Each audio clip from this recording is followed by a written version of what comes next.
talking about interventions for arthritis. So for our objectives, y'all will learn to like describe OA and RA in our overview. You'll be able to demonstrate interventions for the max, mod, and minimum protection phases of the rehab process. All right, so arthritis, just an overview to pretty much remind you guys what it is. It's the inflammation of a joint, and there's inflammatory and non-inflammatory, and causes can be articular cartilage breakdown. So for OA, it's progressive local degenerative joint disease, and RA is chronic systemic inflammatory autoimmune diseases. And it commonly affects the cervical and lumbar spine for OA, and just the cervical spine for RA. Okay, now we're gonna go into our 3 problems and our supporting interventions. But of course, at the beginning, you're gonna clear your patient with your special tests, which we all know how to do by now. And then, so for problem 1, we said impaired mobility, which is like limited range of motion. So for the max phase, you'll have your patient seated or supine. And just have them do active range of motion of the cervical spine. So just look to your right, hold 10 seconds, look to your left, 10-second hold. You can do look down, 10-second hold, look up, then bring your ear to your right shoulder, and then ear to left shoulder. And then for the lumbar, you can have them do some seated ball rollouts 3 ways. So straight forward, nice hold, 10 seconds, come back in, you can go to your left, 10-second hold, come back in, and then just go to the right. And the rationale behind this is just motor control and global strengthening of those muscles. Then for like your cervical and thoracic spine, have them look on the table.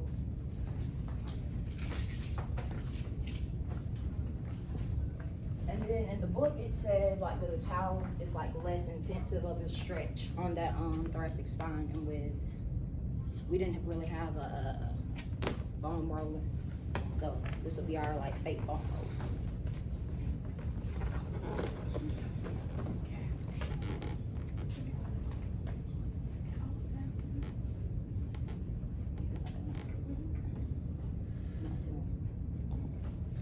Okay, so and it's just getting more extension of the spine. That's in the mod phase. Then for the max, come back to the chair. And you're basically doing the same thing. It's incorporating both phases. And then, well, this ain't high enough chair, but like, put your arm behind your head. And it's that same like stretch.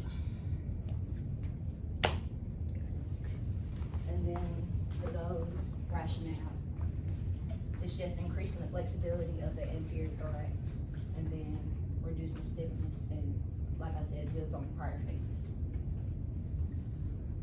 Problem number 2, we did impaired posture, so pretty much balance for this one.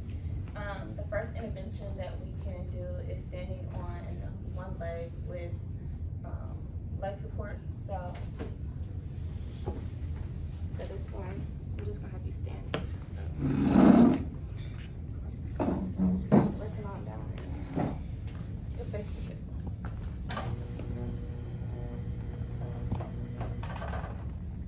Only touch the table if you have to, but you're just balancing on one leg. Great job. And then switch sides. Beautiful. The rationale for that is maintaining stability without straining the healing tissues that are going on around the spine. For the moderate phase, you can do tandem walking, and this will help improve proprioception and coordination and balance issues. So on this line, you're just gonna walk heel to toe in a straight line.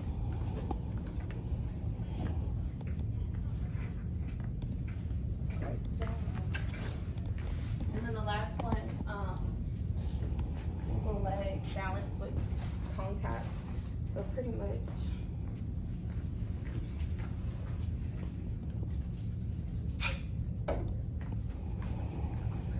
Small cone. But you're just gonna stand on there. This might be too far. You're gonna try and tap the cone on one leg. And then you can also do it with leaning your trunk forward and touching it with one hand. Yeah. Great job. And that's gonna help restore full function and overall balance. These are just pictures. I'm gonna do that. Great. And then the third problem, we said impaired muscle performance, so muscle weakness.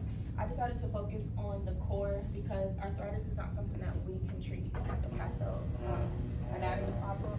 So we're just trying to treat the limitations or functional limitations that they have. So starting with the max phase, you can be on your back. We're gonna do bridges. And you're just gonna squeeze your glute muscles, targeting your core, and then you're gonna raise as high as you can. Hold that for about 3 to 5 seconds, then come back down, and you'll do 3 sets of 10 of those. Then the last one, or the next one, will be lat pull downs.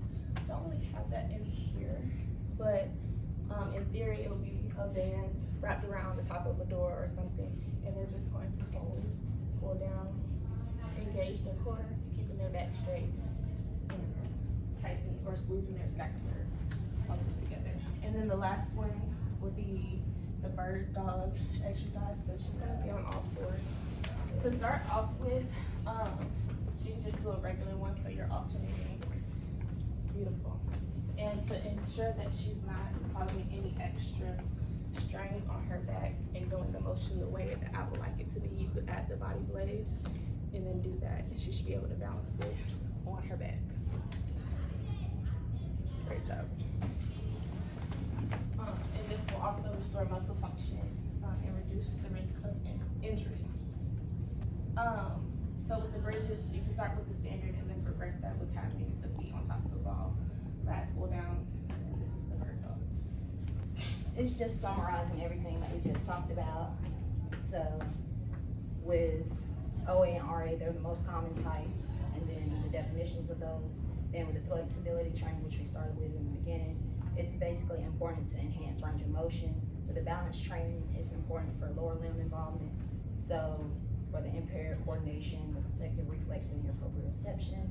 And then for the resistance training exercises, it's just gaining muscular strength, endurance, and function. And then just when working with OA and RA patients, just be mindful that you can alternate exercise if it exacerbates their symptoms. And then just being sure not to overwork them, because that can cause a flare up. And then the next one is our references. Are there any questions? Please ask a question.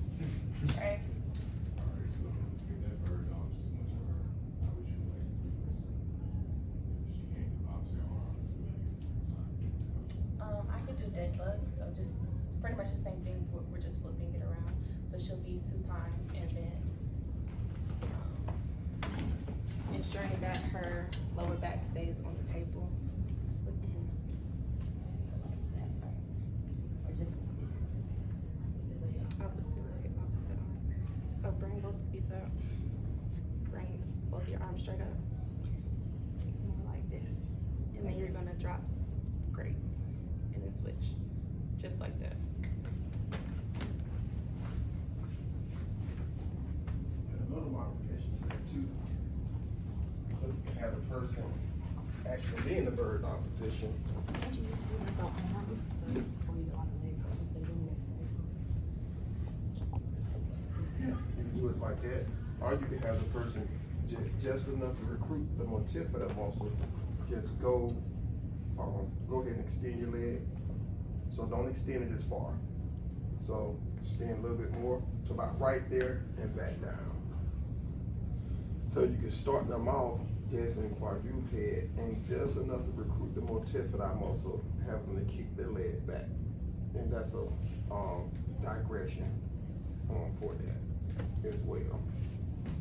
And then you can progress into more hip extension. And I probably missed it, but can you go over how you would put the foam suit behind it while they're doing the exercise? it just helps with extension and ensuring that you're getting more of a stretch for extensibility of your muscles. Right. All right, this concludes our presentation. Thank you. Thank you.